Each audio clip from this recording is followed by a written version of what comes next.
No personal trainer in their right mind would recommend this. I'm probably going to get loads of backlash for this because people love it, but don't do 75 hard. Trust me, I'm a personal trainer. I've been doing fitness for over 6 years, and this is a bad idea. At least if you're dead set on it, have a listen to what I've got to say first and then evaluate from there. 75 hard has become a massive trend, and loads of people start it in the new year. It's got really strict rules. Every single day you've got to follow a diet, complete 2 45-minute workouts a day, take a progress picture every single day, drink 1 gallon of water, and read 10 pages of a non-fiction book, usually a self-help book. And the kicker is, if you fail one single day, then you have to start from scratch again. The claims are that it helps improve self-confidence, self-belief, resilience, self-worth, grittiness, and fortitude. It's supposed to be like a mental toughness challenge, and you're supposed to make it as hard as possible for yourself. Hopefully some of you have already seen how problematic that is, but let's go into it. So the first one, you have to follow a diet every single day. And I've been looking into the kind of diets that people follow on 75 hard. Obviously, most of them are fad diets that have absolutely no basis in science or nutrition. Most are based on like pseudoscience or people on the internet making outlandish claims about the impacts of these diets. These include things like intermittent fasting, paleo, the Mediterranean diet, keto, and the plant-based diet. It could also include a strict calorie deficit, no processed carbohydrates or no processed foods full stop, and eliminating sugar completely. And lots of people I've noticed are combining 2 or 3 of these diets. So they're intermittent fasting, they're also doing paleo, and they're restricting their calories. And many people are restricting their calories down to 1,200 calories, which is not enough to feed a toddler. The major problem with this is demonizing certain food groups. The term processed food can actually encapsulate so many different foods, including canned foods like tuna and beans. It could be guacamole, it could be bread, it could be pasta. Oats and rice could also be considered processed because they are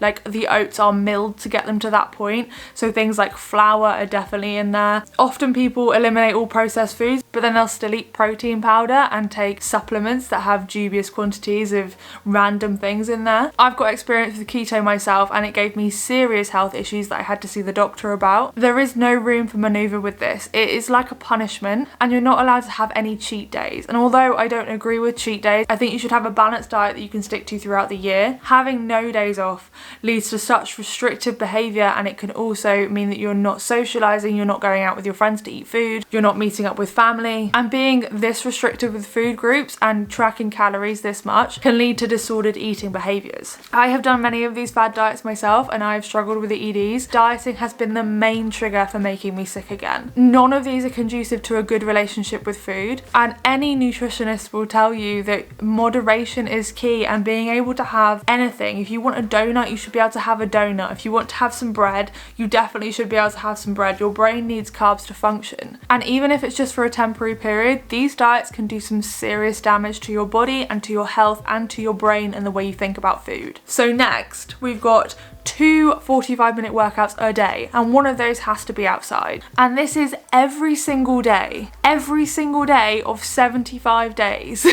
I am an athlete in several sports, and I have been training for a very long time, and I know that that is a terrible idea. Just not feeling a high intensity workout at all today. If it was like 30 minutes, it would feel so much more attainable, but the fact that it's 45 minutes for some reason makes it seem so much harder.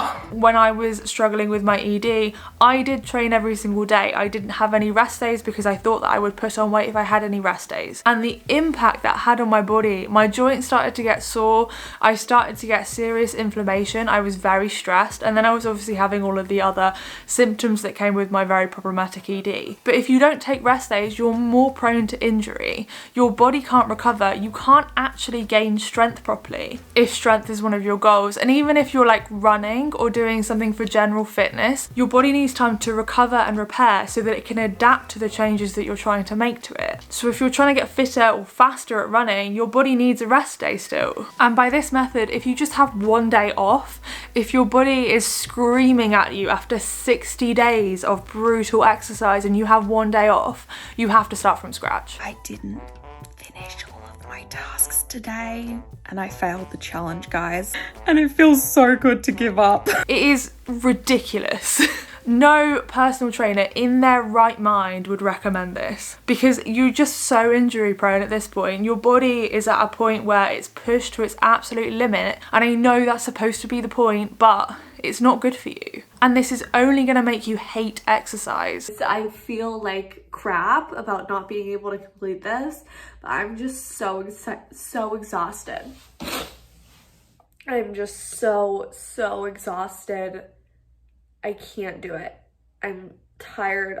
I'm miserable. I guarantee you that even after this, even at some miracle you manage to complete the 75 days, you're not going to want to exercise anymore because you've completely battered yourself for 75 days and you haven't built any good habits around having days off, learning how to listen to your body, learning how to rest, because this is telling you to ignore all of the signals that your body is giving you. Ugh. This is such a rant, but it annoys me so much that people will be falling for this because it's just an online trend and people fall for online trends so easily. We're only on point number 2, but I'm already really annoyed. So next we've got progress pictures. Take a progress photo every single day. I've done this and in my absolute worst place I was in my ED, this was horrific for my body image.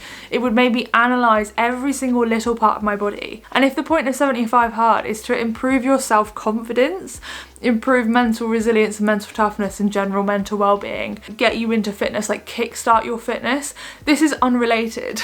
It's going to destroy your self-confidence because you're constantly criticizing your body. It's going to tie what you think fitness is to the way that your body looks. And fitness and health are not related to how your body looks. But for something that says it's not a looks-based challenge, I don't know why you would want to take a progress picture every day. We've been sold this idea by the fitness industry, mainly because they have fitness models on marketing and media, that being fit looks a certain way. But if you watch the Olympics or you watch elite athletes in any sport, you can see their bodies come in all different shapes and sizes. Fitness is not necessarily a look, but taking a progress photo every single day is reinforcing to you that it is a look, and if your body doesn't look right after 75 days, then you must have somehow failed this. Taking progress photos every single day is not a good habit to develop. Body dysmorphia is already so prevalent in the fitness industry and this is only going to exacerbate it. So after that we've got the drinking 1 gallon of water every single day, which is over 3 litres a day. The recommended amount I think is about 2 litres, and the problem with this one, although it might not seem so bad, is it kind of is. It's not as bad as the other ones, but it's still bad. You're drinking pure water. This is a slightly harder one to explain, but when you drink pure water and you're doing exercises, especially if you're doing something high intensity or endurance based, you sweat out the salts that are in your body. You lose electrolytes, and if you're not replacing those electrolytes, it can cause low sodium levels, it can cause low blood pressure, and that can cause some serious issues. You're actually more likely to die from overhydration than underhydration. I don't know if you knew that, but I used to struggle with this because I listened to advice like this ages ago and drank way too much water and didn't replace my electrolytes, and I was doing road cycling, and it caused me some serious issues. I started passing out and all sorts, and my energy levels were so low, I wasn't performing as well as I should have been. But also on top of that, this is a really big ED behaviour. It's teaching you to drink water when you feel hungry, so that you're drinking enough water to fill up your stomach so that you eat less food. And that in turn is teaching you to ignore your hunger cues and just fill up with water. And I don't think I could drink this amount of water in a day because you would be so full and so bloated and so overhydrated for drinking so much. Yeah, I would get really bloated because my body was retaining everything that it could possibly get, so I would get so bloated. Yes, I was in the bathroom all the time, but not just with peeing. It's just not a good tip. Drinking enough water, great tip. Drinking 1 gallon of water every single day, regardless of your body size, that's a bit weird because people come in all different shapes and sizes and we all have different needs for water. It makes no sense. It's just a blanket rule that someone plucked out of the sky. And then the last rule, read 10 pages a day of non-fiction, mainly self-help books. I'm going to recommend a podcast to you. It's called If Books Could Kill. I would highly recommend listening to that one. It goes over certain books like Atomic Habits, The Subtle Art of Not Giving a and a couple of the other self-help books that are kind of problematic, some of them not giving the best tips. Reading 10 pages of self-help books cannot be the most helpful thing. Some of these self-help books reinforce terrible things that you definitely should not be doing and definitely will not help you in the long run. I'm not going to spoil which one it is, but one of the more famous ones actually perpetuates the idea that you should ignore your feelings, not process your emotions, and just kind of get on with it, which has proven to lead to worse mental health. So this is not necessarily a habit that is going to give you better mental health, better mental toughness, because it's not teaching you what you need to know. Of course, you have the choice over the book, and you could pick something that is actually good and has good credentials, but so many of the most popular self-help books are not great. But on top of that, people often don't read certain amounts of books. 10 pages is not a lot. I love reading. I read fiction though, and I definitely read a lot more than 10 pages every single night and have done. It's coming up to a year now since I've started reading every single night, but that's because I love reading. And so many of these self-help books are so bad and so difficult to get into. I have had so many struggles trying to get into some of these books over the years, and I'm so happy that podcasts exist now because I can find out what they're about without having to commit to reading the whole book. And committing to 75 days of reading a potentially boring, awful and not helpful self-help book does not sound fun to me or easy to stick to. Of the list of rules though, I do think that 10 pages a day is probably the least harmful, but it's still like not the best advice, because if you miss one day because you've had a really busy day at work, you've got to start the whole journey from the start again. And that is one of the main problems with this, is it's punishment based. There's no learning if you go wrong. There's no way to help you understand why maybe you fell off the wagon and had to start again. It just punishes you for falling off the wagon. All I was thinking about was when I was gonna get my workouts in, I was obsessing over everything I was eating. It did take over my life. I wasn't doing anything on the weekends. I really wasn't able to like socialize. Even if I read on the Reddit thread that somebody was in a car crash and they had to start again, and they were on something like day 60. It doesn't take into consideration that a lot of people have different things going on in their lives, and it's so punishment based that it could lead to making you hate fitness and hate these health focused behaviours, because drinking enough water, eating a balanced healthy diet, exercising frequently, reading, they're all really good health focused behaviours, but plucking these numbers out of the sky, they're just going to make you hate them. And again, the 75 days, that's not actually based on anything scientific. They've just plucked 75 and tried to get people to do it for that long because that seems hard. That is over 3 months. It's going to be difficult. And then on top of that, this is not suitable for beginners. Training 2 times a day, especially from nothing, is a terrible idea. You're going to be so sore. And again, it just leads to injury.